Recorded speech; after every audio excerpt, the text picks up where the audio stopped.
fix, boy, I bust up. They found a plan to make it rich. Middle finger up, for a hater in this bitch, boy, on my side. Let's get it poppin' like some hot fries. I told him fuck the runner, cause I'm trying to catch the top guy. Give it up. This is a coochie van, no doing truck. Say you got the soldier here, and we shoot it up. Niggas always capping nowadays, ain't nothing new. Pillow talking for the hoes, get clapped for acting cool. Pistol packing double D's and all these hoes, we in the stew. You move on, bitches popping out like. In 2019, Timothy Bleefnick and his family were chosen as contestants on the widely watched American TV game show Family Feud, hosted by the renowned comedian Steve Harvey. The episode featuring the Bleefnick family was recorded that year and subsequently aired on Wednesday, January 22nd, 2020. On a scale of 1 to 10, how good do you look at the beach in your bathing suit? Okay. Honey, I love you, but said I do. Oh shit. Oh shit. I mean, maybe it is, cause look what's happening. Let me chill. Let me turn it up a little bit. I love my wife. I'm gonna get in trouble for that, aren't I?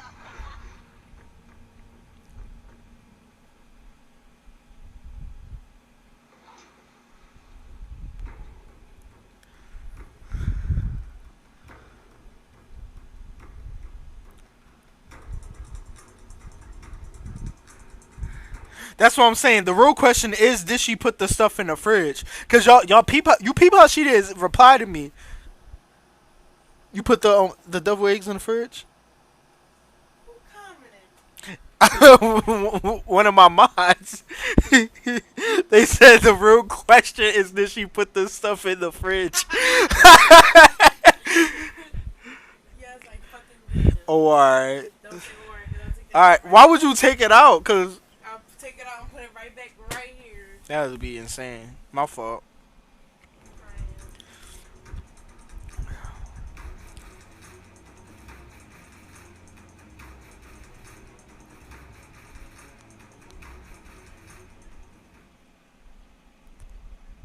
In the hidden corners of our communities, where ordinary lives mask extraordinary struggles, countless individuals silently battle the tumultuous currents of relationships stained by anger and hostility. Behind closed doors, their bravery is tested, their very safety teetering on a fragile precipice. Far too often, the challenges they face in shielding themselves from partners who may pose a threat to their well-being remain shrouded and dismissed. It is in these harrowing circumstances that self-preservation becomes a complex dance of survival. This case serves as a poignant reminder of the immense difficulty intimate partners often encounter when striving to protect themselves from the very individuals they once trusted. Let's dive in.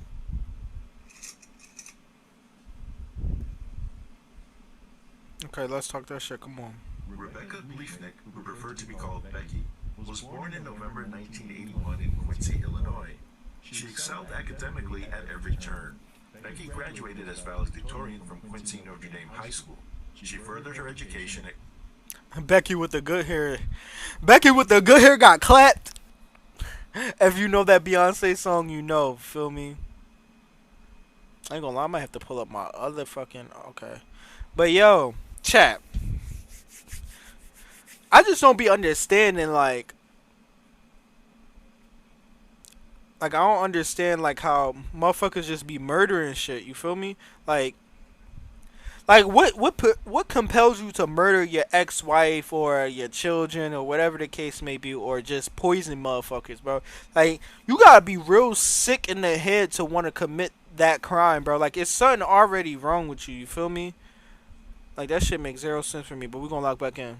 at Quincy University, earning a bachelor's degree in biological science with a minor in chemistry. Becky's professional journey began in pharmaceutical sales at Sanofi Aventis, where she thrived as a top sales performer. However, her true calling led her to pursue nursing, so she enrolled at the Blessing Riemann College of Nursing and Health Sciences and graduated summa cum laude. Throughout her career, she served as a dedicated nurse in various capacities, including a travel nurse during the challenging times of the COVID pandemic. Beyond her career, Becky selflessly contributed to her community by volunteering at the St. Peter's Grade School Association and with an animal rescue group. She also had plans to volunteer at Quest Stables to assist with therapeutic horse riding services. While studying at Quincy University, Becky crossed paths with Timothy Bleefnick, a celebrated college football player, who later earned a spot in the university's Hall of Fame. They soon began a relationship and married in 2009 in Fort Damn. Wayne, Indiana, before returning to Let me Quincy. find out he was tough. What was his stats? What was his stats? Hold on, I'm trying to fix my chat real quick.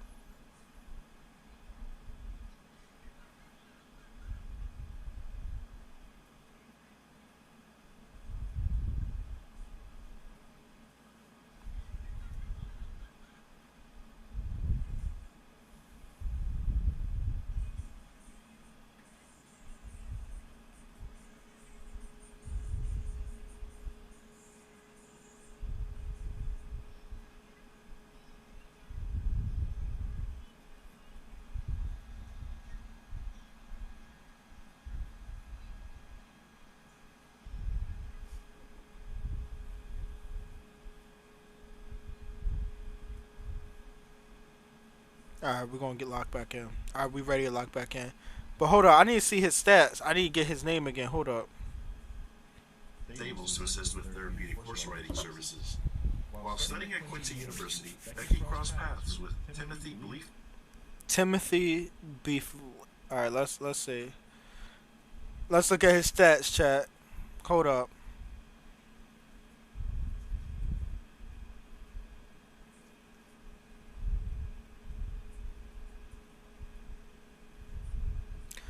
Let's look at his stats, bro. Hold up.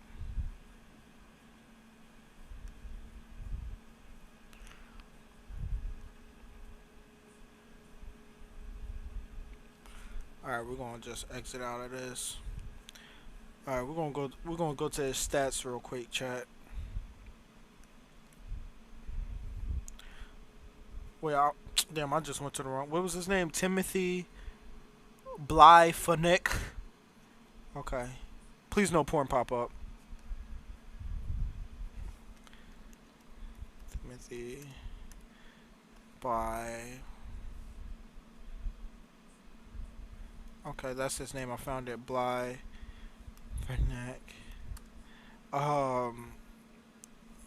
College stats.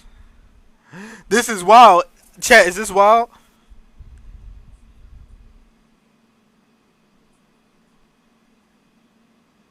Oh, I got his stats pulled up, chat. Hold up. Nigga was inducted to the Hall of Fame, too, which is crazy. Okay, I'll accept your cookies. Chill. Come on.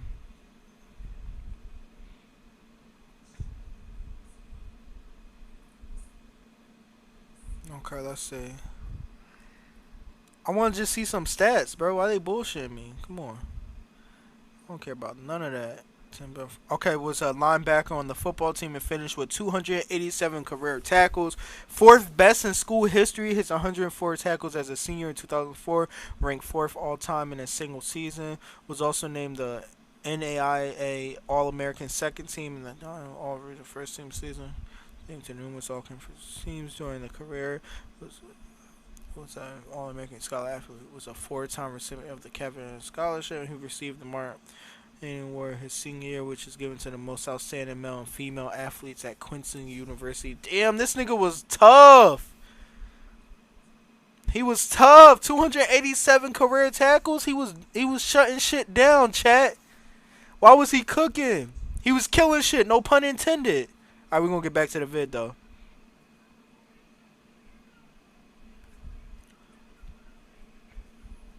We're gonna get back to it. Alright, let me refresh that. Alright. He was killing shit. Alright, we're gonna get back though. I'm drawing. A celebrated college football player who later earned a spot in the university's Hall of Fame. They soon began a relationship and married in 2009 in Fort Wayne, Indiana, before returning to Quincy.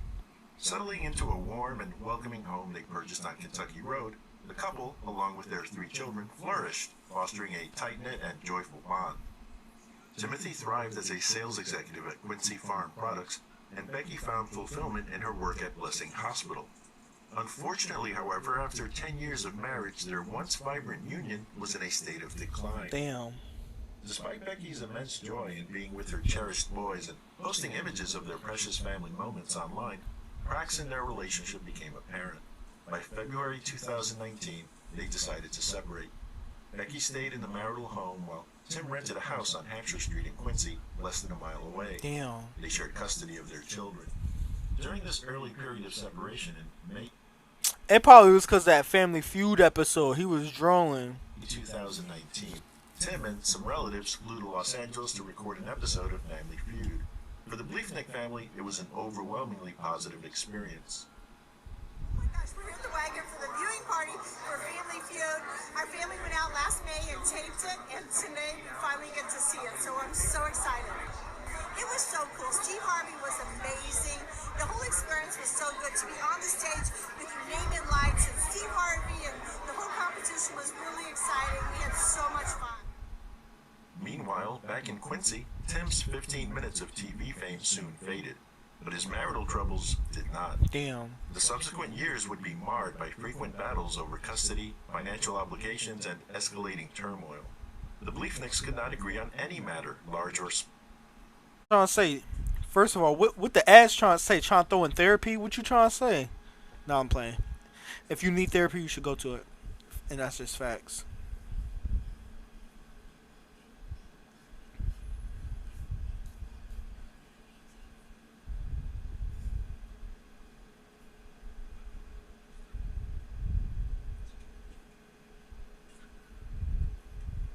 Or small. Therefore, it was not surprising to either party when Tim filed for a dissolution of marriage in January 2021. Following the legal filing, the disputes between the two became so acrimonious that the state was eventually compelled to step in and appoint a guardian ad litem to protect the welfare of the children. Damn. The appointee, attorney Rick Zimmerman, testified later in court about his perception of the Bleefnicks' relationship at that time.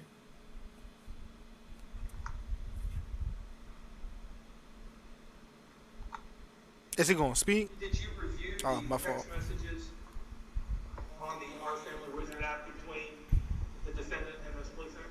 I did not review the entirety of their text messages. What I did was just kind of took a random selection to get an idea of the communication between the parties. And you also spoke with Mr. Bleefnick, the defendant, and Rebecca Bleefnick? Yes. What was your sense of the divorce, how the divorce was going based on the review of the text messages and the conversations? Contentious divorce. It's hard for the parties to find any kind of agreement, it seemed like. And I want to be fair, was there animosity on both sides? When I say that, was there animosity from Rebecca towards the defendant, and was there animosity from the defendant towards Rebecca? Absolutely both ways. It went both ways. Yes. In reviewing the messages, were there, I won't say inappropriate, but were there messages that dealt with that animosity that you reviewed from both sides? Yes, it was clear they were arguing in the messages. In the course of the investigation, did you speak with me about those conversations? The animosity. Did I speak with you regarding it? In preparation. Oh, yes. And talking about that, did you tell us that they were basically fighting about it? Yes. I'm sorry, but who got asthma in the background? That sounds like an asthma cough. Yo, chill. I'm talking about the video. Fair to say? Yes. They would make mountains out of the molehills. Yes.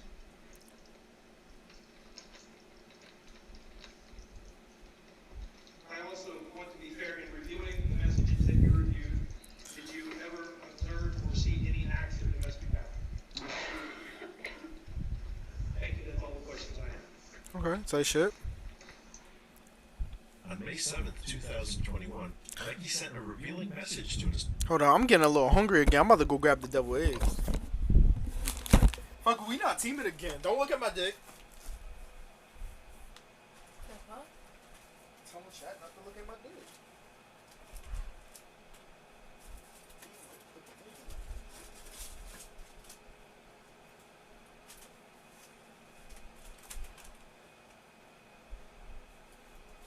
I beat your ass. Caught you right on stream saying I that. don't give a fuck. Can I got videos too. Can you please turn the air off? It's very cool. I'm very hot. Like I'm sweating. It's very cool. Like, babe, look, I'm literally sweating. Okay, turn the fan on you then. No. Cause it's cold. I'm literally like freezing in this It's bitch. okay, baby. You'll be okay. I bet I'm gonna say the same shit when you wanted me to turn the fucking air on. I'm like, it's okay. It's okay. No, because I sweat. I could die. Anyways, I'm gonna get back into this murder mystery. Associate, shedding light on the distressing dynamics within her fading marriage. The message stated, "He has screamed in my face, shoved me in front of the kids, and has thrown objects across the room where the kids and I were standing. He punched a hole in the wall, but if things really don't go his way, I feel he can be very unstable and unpredictable. And the thought has gone through my mind on if I may need a restraining order. I'm definitely changing the locks as soon as I can." 2 days later, Becky alluded to a serious concern about Tim's father.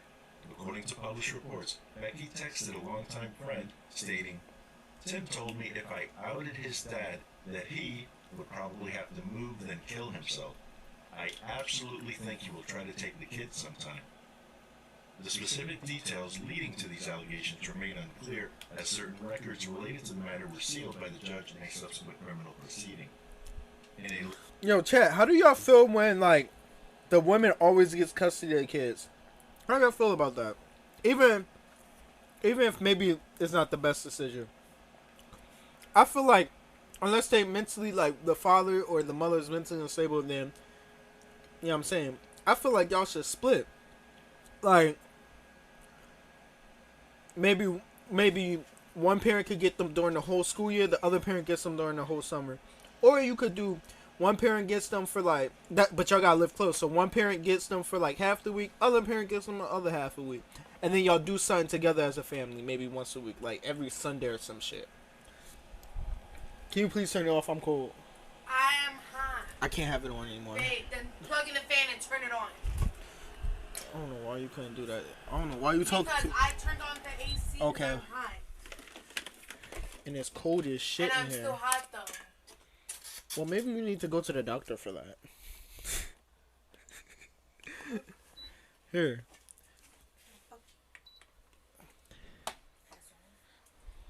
Cause it's too fucking cold in this bitch.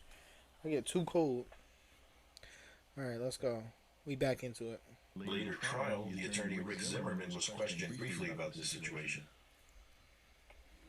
Did she also share with you a concern that she had, not about the custody split, but about who could be around the children? She did. And what was the nature of that concern? She was concerned about Mr. Bleaknick's father being around the boys. Did she want the 3 boys to be around the defendant's father? Not in an unsupervised capacity. Why would the father do? As tensions between Becky and Tim continued to rise, Becky sent her sister a troubling text on September 4th, 2021. It stated, "If something ever happens to me, please make sure the number one person of interest is Tim, because that is who would do something to me." Becky filed for orders of protection against both Tim and his father in 2021. In response, Tim served her with a restraining order. Oh shit. By August 2022, the situation had deteriorated to the point where a court order was necessary to address the exchange of their children. The court mandated that Tim and Becky stay within 3 feet of their cars during the exchanges. On January 5th, 2023, Becky And the crazy thing is, it's like these motherfuckers had too much ego, bro. Y'all gotta think of the kids, the babies. Y'all putting y'all kids through all this. They gotta see their mother, say 300 feet or whatever, 3 feet away. See the dad. Come on. Y'all need to be adults about this. And I'm not saying anyone's innocent in this or whatever, but come on. Y'all need to get it to get fucked together. Pick that shit up too.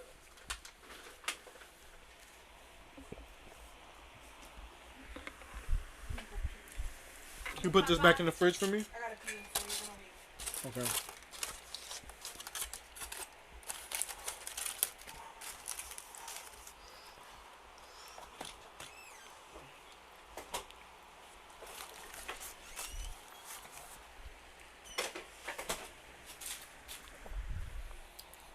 All right, now I'm done eating. I'm gonna lock into the He video. encountered a friend while shopping and confided in them about a worrisome statement from Tim.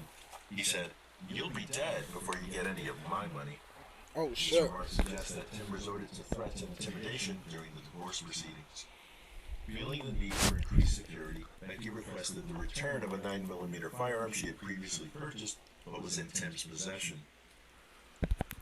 During the course of your representation of Ms. Bleakman, was that firearm or any firearm ever provided to her? No.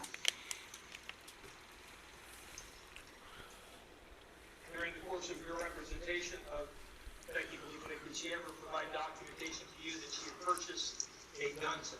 She went out and immediately purchased a gun safe. Did you speak with Ms. Bleakman about why she wanted that gun? I did. What did she say about why she wanted that firearm? She wanted it for protection. Protection from who? Her husband, Tim Bleaknick. Oh shit. Yes. On February 10th, Tim contacted the Quincy What do you Police think I'm Department. doing with this? He Here you asked go. if they could return a 9mm. I should have put it in the fridge. You said you would do it once you came back.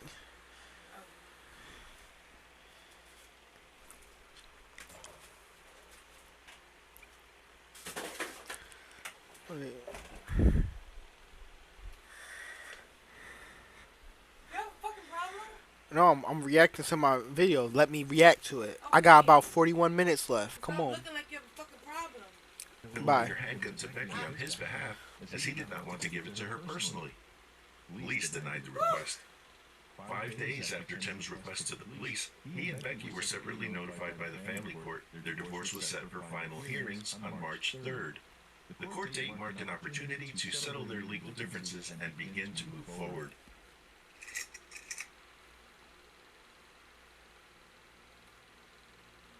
After receiving a text message from Tim, Becky's father grew concerned. Tim informed him that Becky, who had recently undergone abdominal surgery, had mentioned feeling unwell before she supposedly stopped responding.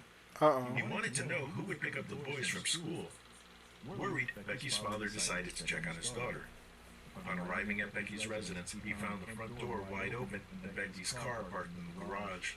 As he walked through the house, he eventually reached the bedroom and, to his horror, discovered Becky's lifeless body on the bathroom floor. Her appearance indicated that rigor mortis had already set in, leaving no doubt about her tragic fate. Becky's father called 911 at around 3:30 p.m., and a patrol officer arrived 3 minutes later. Upon entering the home, the officer observed signs of forced entry on the bedroom door. Damn, this nigga didn't even cover himself, bro. If you gonna murder, you gotta at least be smart about it. I'm just saying. Becky's body was found inside the bathroom with multiple gunshot wounds and 6 to 7 shell casings in close proximity. The officer quickly escalated the matter to the police department's criminal investigation division. Officers began to process the crime scene, canvass the area, and seek surveillance footage. 2 days later, Deputy Chief Michael Tyler was asked by the media about the status of the investigation. We're working hard on it. We have 8 detectives and multiple agencies helping us out on this. Plus, we had a lot of patrol officers working on it. This gonna seem like what I'm about to say crazy, but like, you see how like when it's a white family, he said 8 detectives on it, bro. There's a girl in Philly currently missing right now, bro. And no one's like working hard to find her. Like, bro, you gotta bleed and like crawl just to fucking sweat and cry just to get someone to check on your kids. Like, shit crazy. So we're hoping that we can develop some leads.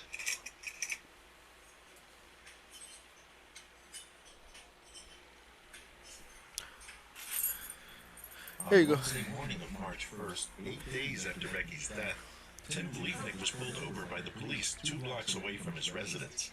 He was served with search warrants for his house and vehicle.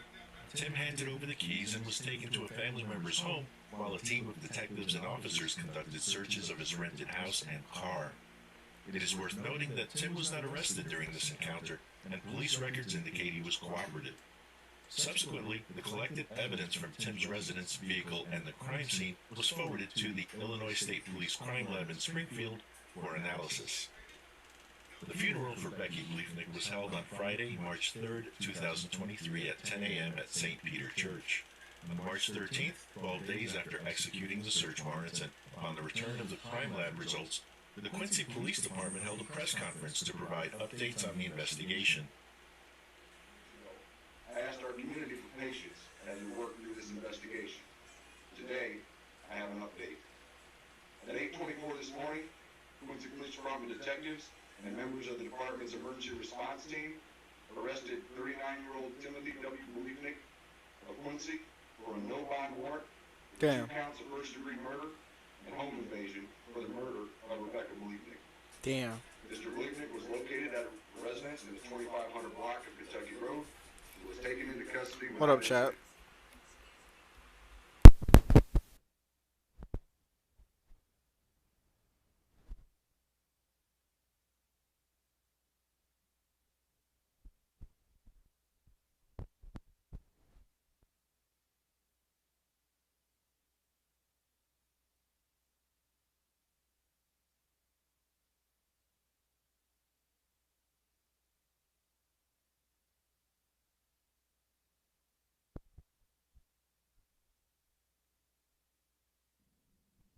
Mr. Bleefnick was transported to the Adams County Jail, where he is currently lodged. I want to remind everyone that in our criminal justice system, individuals are presumed to be innocent until proven guilty. I'm very proud of the men and women of the Quincy Police Department. Also, it is important to acknowledge that the assistance and cooperation of the public was key to moving this investigation forward. My name is Josh Jones. I'm lead trial attorney for the State's Attorney's Office. And Ms. Laura Keck, our domestic violence prosecutor, and my trial partner in this case. We would like to thank the Quincy Police Department and their officers for their tireless determination. I know this is a serious matter, but why this nigga look so husky up top? Like, why his suit fit like that? My man gotta go to the men's warehouse. Dedication in reaching this stage into the investigation of the murder of Rebecca Bleefnick by her estranged husband, Tim Bleefnick. While this is an important step, an important stage of the investigation, it's important to remember it is just that, a first step. At this point, the defendant is presumed innocent of the charges. Our office will continue to work hand in hand with the detectives as the investigation continues into this heinous and premeditated act that the defendant is alleged to have committed. Our Quincy community should rest assured that this horrific crime was not a random act of violence. However, it is equally as important to recognize the event for what it is, an act of domestic violence. Police arrested Tim without incident, and he faced initial charges that included 2 counts of first-degree murder and 1 count of home invasion. Both murder counts are Class M felonies under Illinois law and carry a sentencing range from 45 to 85 years. Regarding gunshot residue testing, no information was made public suggesting the presence of gunshot residue on any individual. It has been alleged that Tim conducted an internet search on, "Can you just wash off gunshot residue?" If this allegation holds true, it suggests that he may have had knowledge and awareness of how to clean his hands to avoid detection. During a search of Tim's home, detectives did discover disposable gloves in a trash can. However, these findings occurred too late to obtain reliable gunshot residue results. It's worth noting that the murder weapon has not been recovered. Prosecutor Josh Jones explained the multiple counts of murder. There often will be 3 counts of first-degree murder or 4 counts of first-degree murder. We charge it that way because of how the murder statute is written. You can commit murder if your mental state was that you intended to kill, so we would charge it that way. You can charge first-degree murder with intent to cause great bodily harm. Even if you didn't intend to kill them, you intended to harm this person, and your acts resulted in death. 2 counts of murder doesn't mean there's more than 1 victim. It just means that we have alternate ways of charging him. Okay, I was confused. I'm like, damn, he caught 2 bodies? But that makes sense. Additionally, because a handgun was used during the home invasion, the sentencing range on that charge increases from a max of 30 years to a max of life imprisonment. Tim's attorney, Casey Schnock, told People magazine, "The state's attorney's office appears to be coming out with a narrative that this was an act of domestic violence. And the fact of the matter is, there was no domestic violence that we're aware of. Tim does not have a criminal history. He's never been arrested for battery, domestic battery, anything violent, anything ever. There was tremendous pressure from the community for an arrest to be made, and naturally the estranged spouse is going to be the number one suspect regardless of the other circumstances. That's Enoch facts. added, Could have been the dad, bro. Like, could have been his pops that did that shit. he was active in the community. He was a youth football coach. He was actively involved in his church here. A lot of people knew him. It's very surprising that this is where the family's at right now. He's your standard all-American Midwestern dad. Tim was promptly transported to the Adams County Jail where he was held without bond. At a hearing the next day, bond was formally denied. Damn. The three Bleefnick children were in the custody of the Department of Children and Family Services. Ultimately, the children were placed with Rebecca's family members.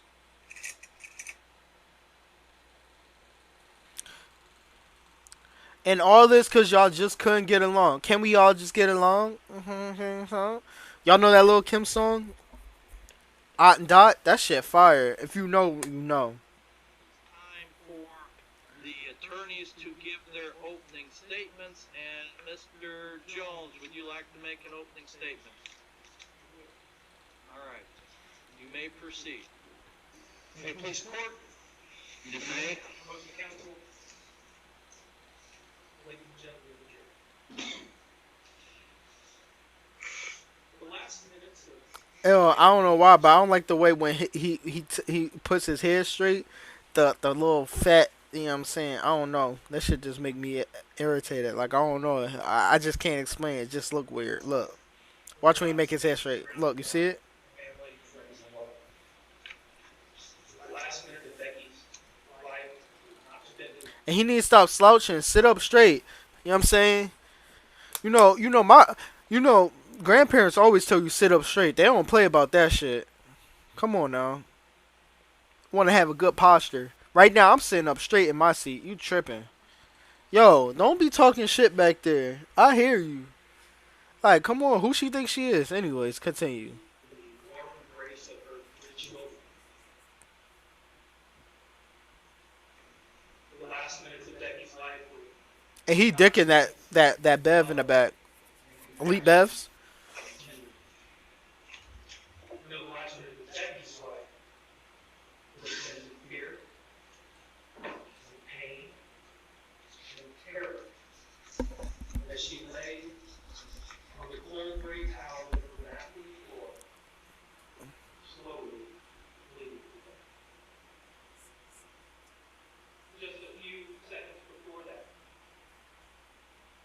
Becky heard the upstairs bedroom window crack. She didn't know that at that exact moment someone was prying in that window, prying it open with a crowbar. All she knew was that she was home alone. No one else was supposed to be in the house. Her three boys were supposed to be at their father's house, less than a mile away. She ran into her bedroom, she slammed her bedroom door shut. She frantically tried to dial a number on her phone. But that bedroom door was forced open, it was broken open. The door. You tripping. I would have. If I'm in that situation, I know I ain't got no yam saying on me, bro. I would have put the bed against the door. If I got dressed in that bitch, I would have found a way to survive. You tripping. She probably had enough time. I would have put the bed. Hurry up, drag that bitch. You know what I'm saying? And then you gotta like just put more shit in front of it, and you climb out the window. Come on, you gotta think about them things. See, chat. Y'all ever have those moments in life where like you just be sitting there thinking about like, yo, what if someone try to rob the place right now? What you gonna do? Yo, when I used to work at ShopRite, bro, I would just be sitting there fucking like days out, bro. I'm sitting here doing like I'm putting the clementines together. I'm thinking like, yo, what if someone came in here and try to rob the place or like try to shoot up the, you know what I'm saying? I'm like, where the fuck would I go? I'm like, all right, I already know where I'm going. If it's only one person, we good. If I see him in front, I'm dicking it to the back, going out through the back exit. Come on. You feel me? Or I'm hiding somewhere, bro. I had so many hiding spots in my head. I was already thinking. I'm like, I'm climbing on shit. You tripping, bro. I'ma survive one way or another. I'm a survivor off of surviving. Come on. Frame was broken, and the phone fell out of her hand. The last number,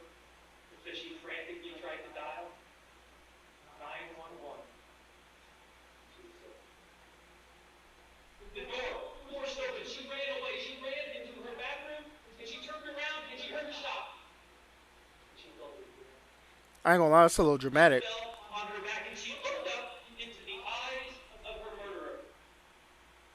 She looked up into eyes that she had looked into before, into eyes that promised her once until death do us part. And death did do us part. Well, them part. Her husband, the defendant. And the defendant looked down at Becky, and he pointed a gun at her, and he pulled the trigger.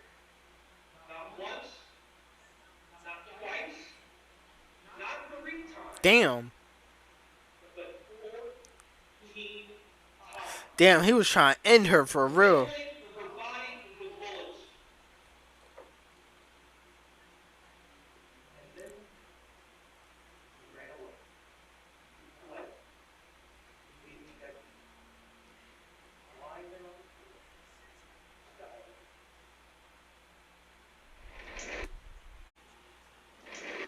First of all, 14 times is crazy. 1 bullet could do a lot. 2, 3 bullets. Nigga put 14 bullet holes in her, bro. Her shit was unrecognizable. Come on, this nigga, he said, brah, brah, brah. No, he hit her. No, he hit her with the first one. Bow. Yeah. Bow, bow, bow, bow, bow, bow, bow. I'm like, damn, this nigga crazy. And he dumb as hell if he tried to use that same gun that she was asking about. I want to see if they got enough proof and evidence, though. We are back on the record and ready for the defendant's opening statement. And Ms. Schnock, you may be heard. Yes, the court, counsel, ladies and gentlemen, good morning. I would tell you all thank you for being here, but let's be real, none of you had a choice.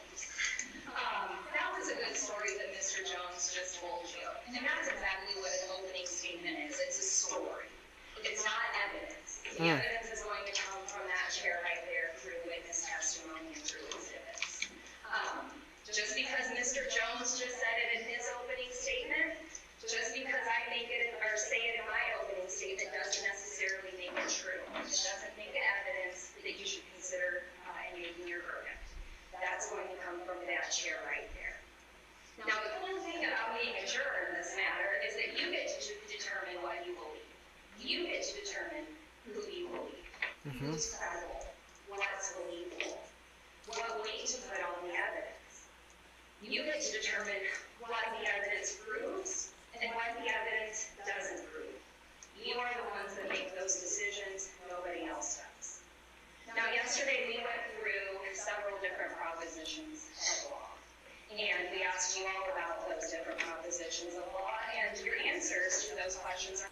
I ain't gonna lie, her opening statement's fire though. She coming at that nigga, bro. He was like, oh, he did this, he did that. She like, bro, it's a story you telling.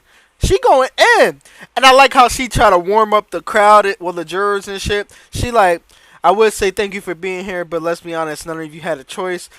Okay, she got little jokes and shit. She know what she doing. Hold up. One of the reasons why you were all sitting here today. And one of those propositions of law is that the burden of proof in this matter is on the people. It is on the state. It's not on me. And it's not on...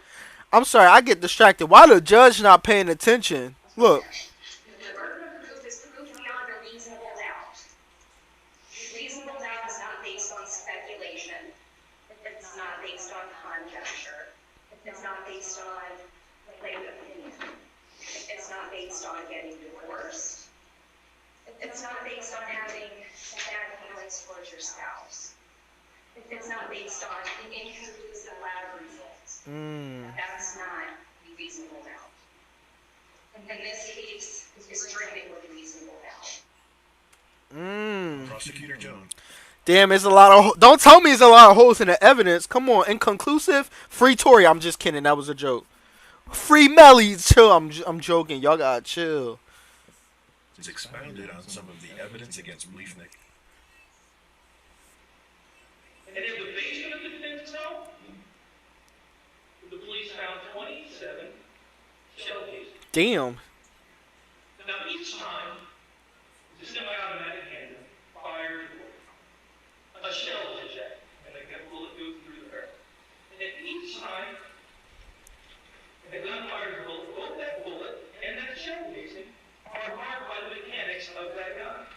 And just like fingerprints, each gun leaves the same mark on every bullet and every shell casing it fired. And just like fingerprints, everybody has a different fingerprint. Well, every gun leaves different marks on the bullet and shell casings that it fired. The Illinois State Police examined the bullets that were removed from Becky's body and the bullets that were found at the scene, and they found that all of those bullets were fired by the exact same gun. And they examined the 8 shell casings that were found all around Becky's body, and they found that all 8 of those shell casings were fired by the exact same gun. Okay. And they examined the 27 shell casings that were found in the defendant's home. All 27 of those shell casings were fired by the exact same gun. And the 27 shell casings that were found in his home, and the 8 shell casings that were found all around Becky's body, those were compared. And guess what? All those shell casings were fired by the exact same gun. Damn, got him. That were found in his home were fired by the exact same gun that shot and killed Becky Gleason on February 23rd, 2023. But his mistakes didn't just begin and end on February 23rd. Damn, he got caught. Pack him out of here. He did it. 2023. In January of 2023, just a few weeks before he killed Becky, he asked a neighbor who lives directly to the east of him. He asked him, "Do you have any video cameras that cover your backyard?" And remember how Becky had not wanted the defendant's father to be around the boys and how he hadn't been around them for 2 years? Well, on February 23rd, 2023, hours before anyone except her killer knew that she was dead, the defendant brought a little Pikes basketball to his father's house. And on February 23rd, 2023, those 3 boys, Oh, they were shit. supposed to walk home to Becky's house. But instead of doing that, the defendant arrived an hour early. An hour before the boys were released from school. An hour early to pick them up and make sure that he took them home and that they didn't walk home. His mistakes didn't end there either. Oh, shit. The police collected and analyzed the defendant's computer, his phone, and his Whoop Fitness armband. He had a Whoop Fitness armband that he wore. And when the police searched the defendant's phone, they found things that he had searched for on the internet. And while we don't know the exact dates and times of these searches, but we do know that his phone showed searches for the following: how to open my door with the crowbar.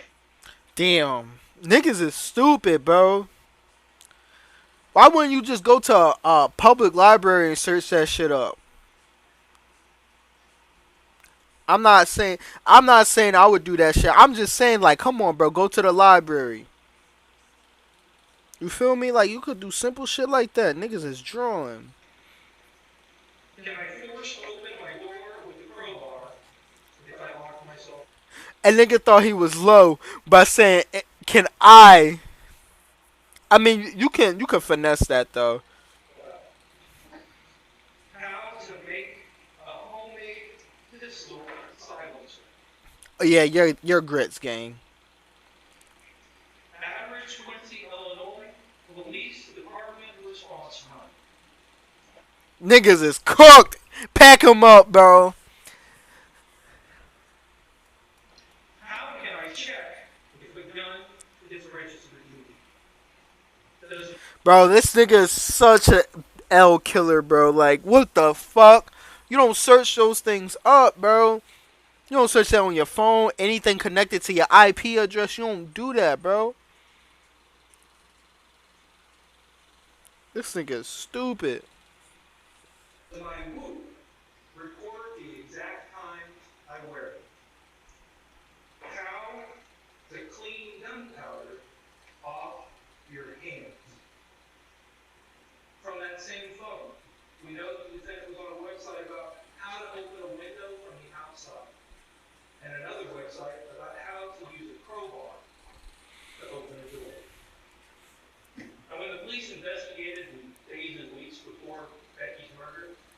They learned that the neighbors were worried about a prowler, and the defense may try to suggest this crime. Crazy part is, you tell me this nigga didn't go into incognito? He did this in his bro. Did he do this shit in his open browser? Like niggas didn't think to go into incognito knowing shit be saving. Nigga didn't even try to delete his browsing history. What the fuck? Come on, this nigga stupid as hell. L Killer, bro. Come on, L Killer. Rest in peace to the woman who lost her life. I low-key already forgot her name though. Was committed by a random prowler who somehow obtained. Oh, Becky. But the police investigated this random prowler theory. And guess what they found out? That random prowler sits before you today. That random prowler isn't random at all. That random prowler is the defendant. Damn. Pack him out.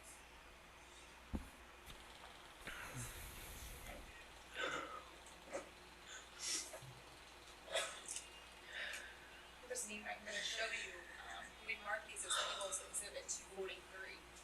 Can you look at those and tell us what that is, please? This was a conversation we had on Facebook. Ew, she's sniffling. Ew, I hate that noise, bro. She gonna have to stop the sniffling, bro. Come on, ain't that serious? I mean, it is that serious, but like, come on. Get yourself together. I understand your friend just passed away, well, was murdered, but you gotta get yourself together. We trying. Yeah, I'm saying. Yes. Yo, is she gonna do that after every word? She gonna sniffle loud as shit in my ears after every. Bro, I'm gonna have to do this. She started March 14th, 2022 at 9:55 p.m. Is that right? Correct. And during the course of that conversation, you asked Becky, these are your words in purple here. Becky, are you safe? Is that right? Yes. And the other messages we're going to see in black with the white background, those are messages Becky sent back to you. Yes. Bro, why is she sniffling after every word? What the fuck? Yes. Come on, bro. That shit is annoying, bro. What the fuck? Said to you, I told you your jaw would drop. Is that right? Yes. And then she continued, I feel safe right now. I'm super nervous for when this ends. If he doesn't get his mind, I feel he may literally lose his mind. Is that what she said to you? He said if he doesn't get his way, I feel he may literally lose his mind. Yes. Bro. Someone give her tissue! I also got a security system. After telling you that, did she say he wants everything? Wants sole custody of the kids, wants all the money, all the assets, wants me to suffer? Yes. Bro, what the oh, I'm getting mad. That same late night of March 14th? Yes. As it continued, did she say, but I've had some serious PTSD with all this and the things I found out. Plus, I've had not one, but two co-workers get murdered by their exes in the last year, which has totally made me a nervous Nelly. Yes. She also continued, I'd rather let people believe what he tells him and stay alive for my kids. It sounds so crazy to say that out loud, but it's not out of the realm of possibility that he would go off the deep end. Yes. Did she also continue, he literally cares more about hurting me than anything else? Yes.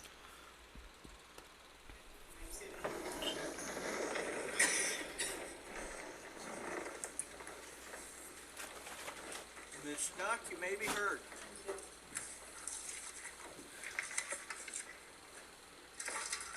Okay, let's see what she gotta talk about.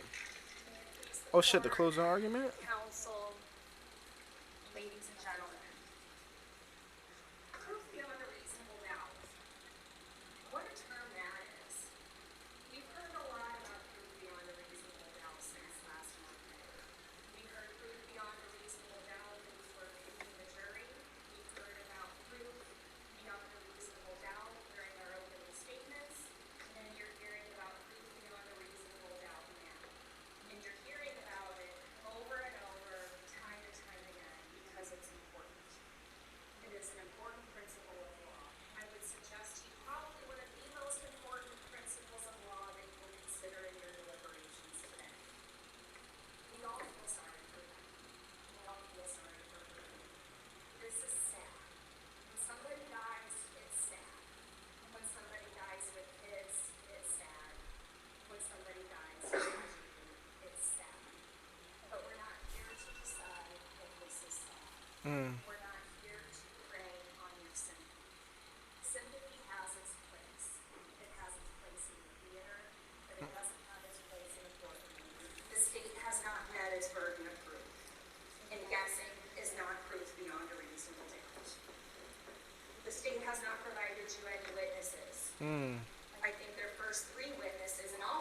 said they didn't hear anything. Ooh, she killing them. I feel like they still gonna convict him because you know what I'm saying. If they don't, I'll be surprised, but I feel like he's still gonna get convicted, bro. He doing life. They didn't see anything. They didn't see Tim in the area of the 22nd or the 23rd. They didn't have anything on their home surveillance video. Nothing. Nobody can put Tim in that area. There's no reliable video. We've heard ad nauseum of the efforts the Quincy Police Department went going door to door, business to business, looking for surveillance video to possibly solve this crime. Even Mr. Jones and his Let's be honest, L detectives, because it is a camera somewhere that had to catch something, or somewhere in some area. They tell me they didn't catch him in any radius of the area, bro. That is insane. witnesses agree. You can't tell who's in that video. You don't know if this is a man or a woman. We don't know what race they are. We don't know where they're going. We don't know where they're coming from. We don't even know if this is the same person in each video, folks.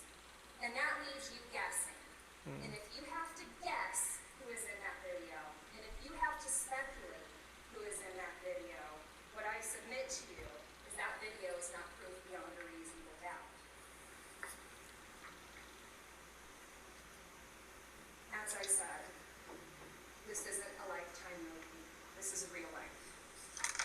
The state has given you a great motive, but they haven't given you any substantive evidence to back that up. I suggest to you that the only verdict in this case should be not guilty. And I request that when you go back there, you look at the evidence, you read the law, you avoid sympathy, and find Tim not guilty. Okay. Thank you. Why she look at the? Why she look at the kid? She said, she's like, period. I did that. That's how she looked. Run it back, bro. That's how she looked at the said. Thank you, Your Honor.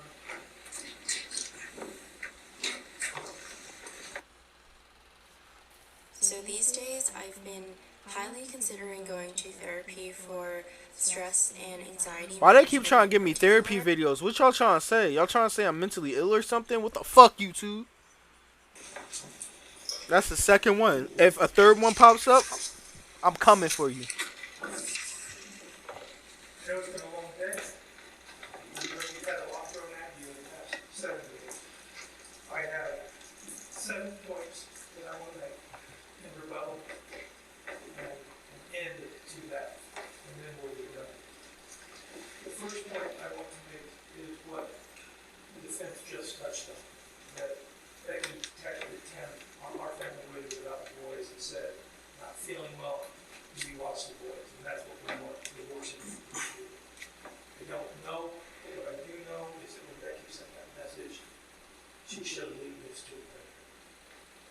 I think he knew she wasn't feeling well, and he knew she needed home alone, and he knew he had an opportunity. The second point I want to talk about is something that the defense said about the protocol and my opening statement. And that I said, I think if you think about what I said was exactly what the witness said, that there were microscopic consistencies between the tool mark and the tool. Nobody said it was a match. She can't say it's a match. Just like Jim Riggins didn't say the Aldi bag was a scientific match.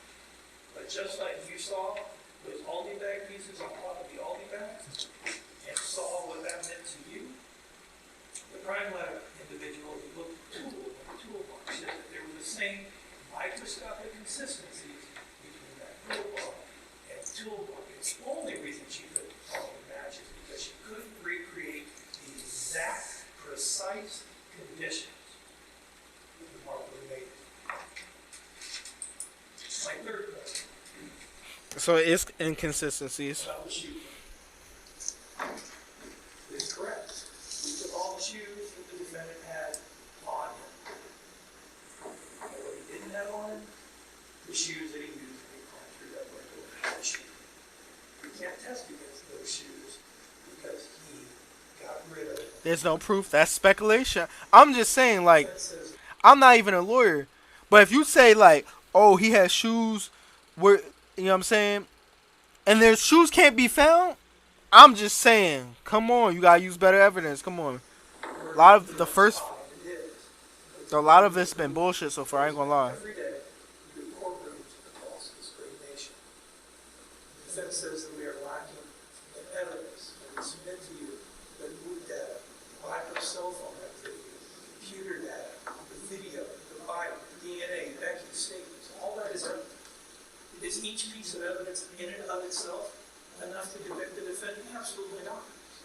The videos that you saw, just those videos, if that's all we had, you should absolutely go out here and find him not guilty. If it was just the video. Okay. But it's not just the video. It's the videos and how they relate to the book data. And how they relate to the cell phone data. And how they relate to the computer activity. And how they relate to the searches that he made at 1 o'clock in the morning on February 14th. Yeah, there was a prowler in Taylor Hyman's yard. The prowler's right there. We know he sits right there because he was searching for the car that was in Becky's backyard at the same time. It wasn't a random prowler, it was the defendant. And we know that because every piece of evidence fits together to show it. But it's not conclusive though. That's like that's the hard thing about like fucking being a lawyer and shit. I feel like because if the evidence not conclusive, bro, you can't convict for real. I mean, the jury can still find him guilty and not if they persuaded him. I mean, they skipped around in this case, but like, bro, I ain't gonna lie. If I was a juror, bro, I probably would have said not guilty, just based off of speculate. Like, you gotta realize, I would if I was in that bitch, bro. We would have been, bro. I'm trying to tell you, the jury. You know what I'm saying? I would have convinced niggas. The defense said, well, the shell casing, that's human error. Human error? First, it was a peer review process. Other people had to confirm her testimony, and she told you in 26 years, every proficiency test that she took, 100%. Every test she took, she had to score 100% or she got fired. 26 years. Human error?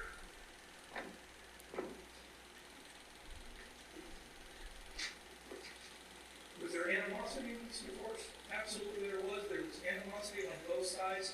Folks, only Becky is dead. Only Becky was murdered.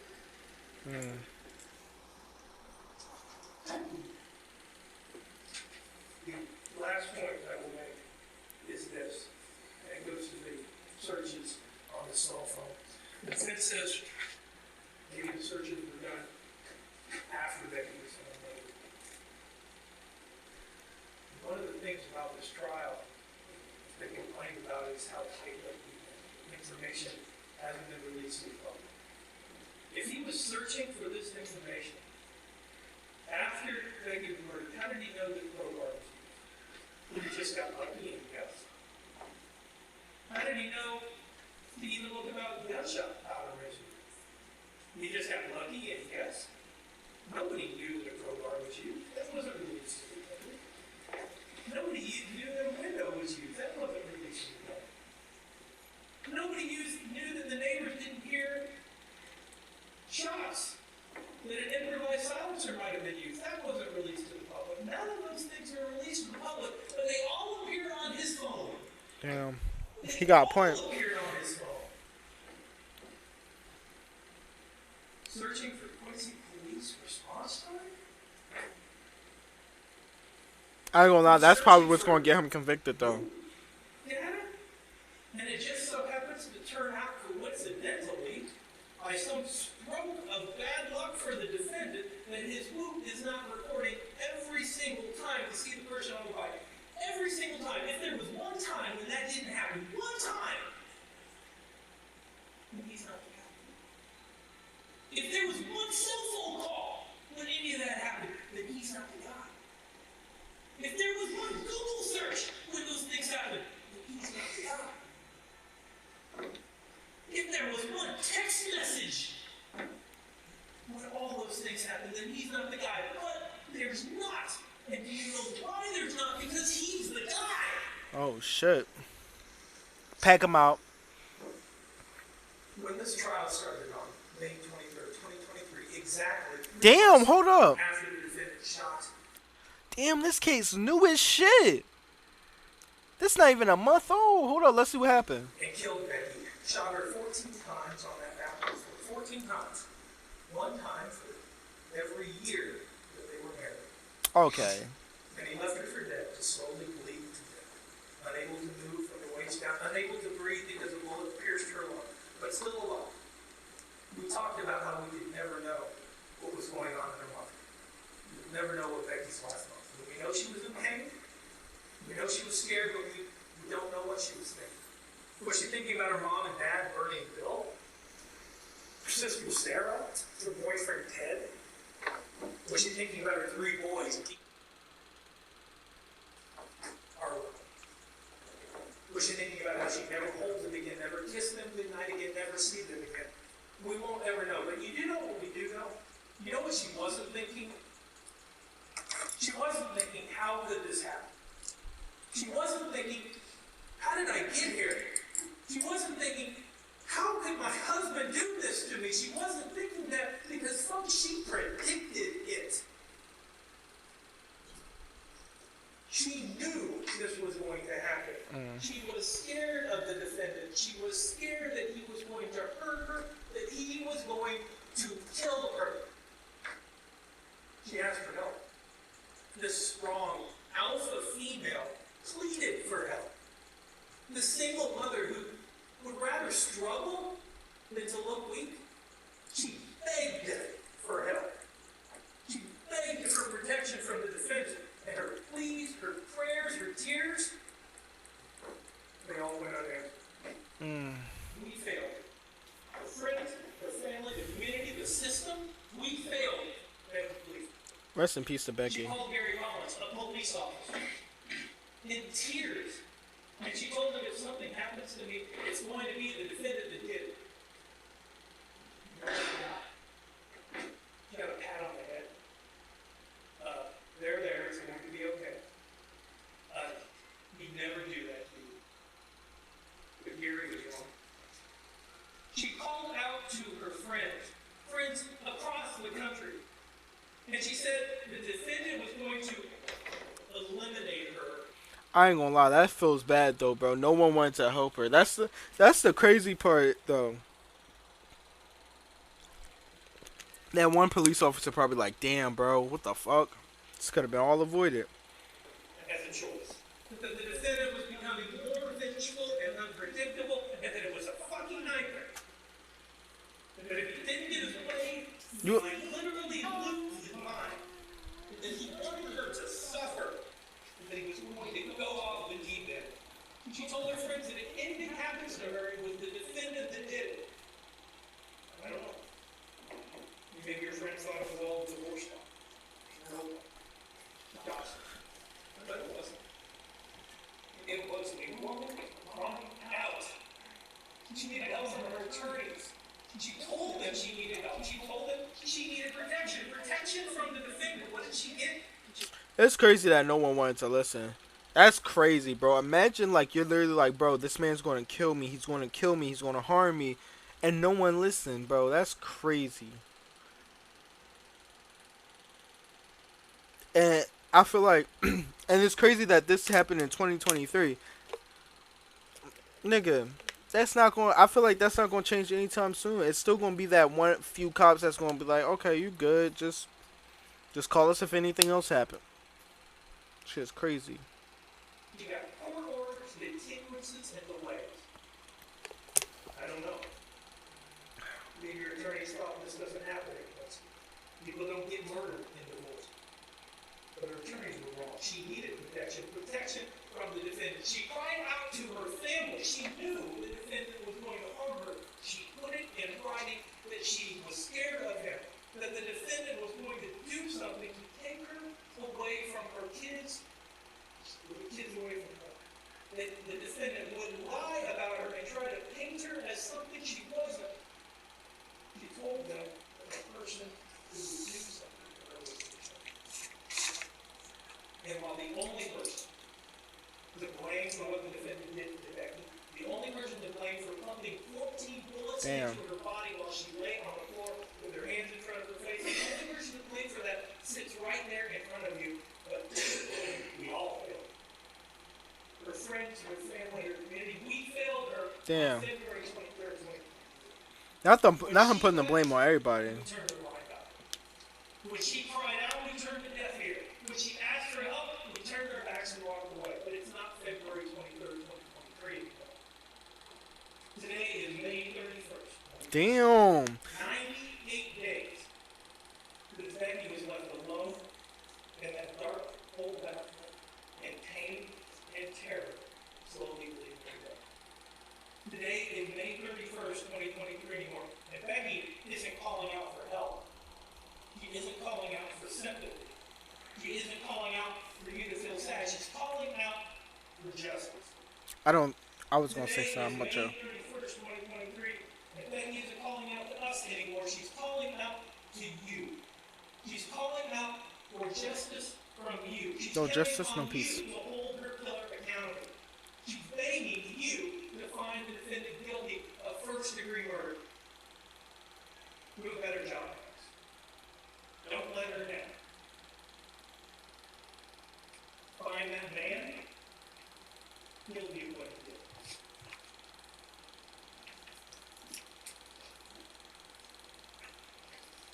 And then they got so close, like sit so Members close of to the each other. jury, the evidence and arguments in this case have been completed, and I now will instruct you as to the law. Oh my God. Hey, yeah. That nigga guilty. He did it. That's speculation, but I feel like he did it. Like, listen, hold on. Before we get the final verdict, I feel like he did it and he's guilty. But I just feel like they need more evidence or like some better evidence because everything's inconclusive. That's the only like reason if he does get off from this, bro. That's the only reason I feel like he's guilty, but ain't no evidence to hold him. You feel me? Well, it's evidence, but like But I feel like they're gonna convict him anyways. Let's see. He about to fall down to his knees. Witnesses over a 5-day period, the prosecution rested its case. They told the jury the evidence overwhelmingly proves Timothy Bleefnick broke into Becky's home with a crowbar through a window, broke down her bedroom door, and shot her 14 times in an upstairs bathroom. The defense contended that the state's burden of proof had not been met. None of the evidence presented by the state placed Tim in the home when Becky is believed to have been killed. There was no gunshot residue, no murder weapon, and Tim's DNA did not match samples from items collected at the crime scene, except as a possible contributor to several pieces of plastic located near Becky's body. According to prosecutors, the plastic was from a supermarket bag used by Tim as a makeshift silencer. After hearing closing arguments and receiving legal instructions, the jury commenced deliberations. Oh shit. Let's see what they gotta talk about. Mr. Jones, anything else before we bring the jury in? No, Your Honor.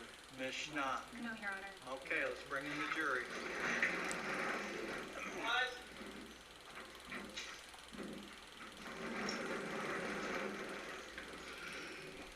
Oh shit. Alright, which juror has the paperwork? Alright, juror number 6. I take it you are the foreman then? And has the jury reached its verdict?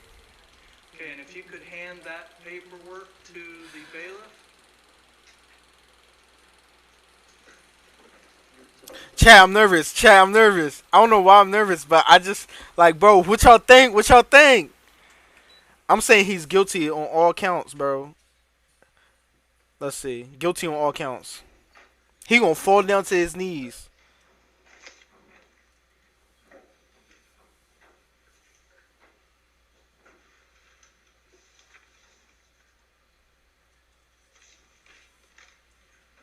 Would the clerk read the verdicts, please?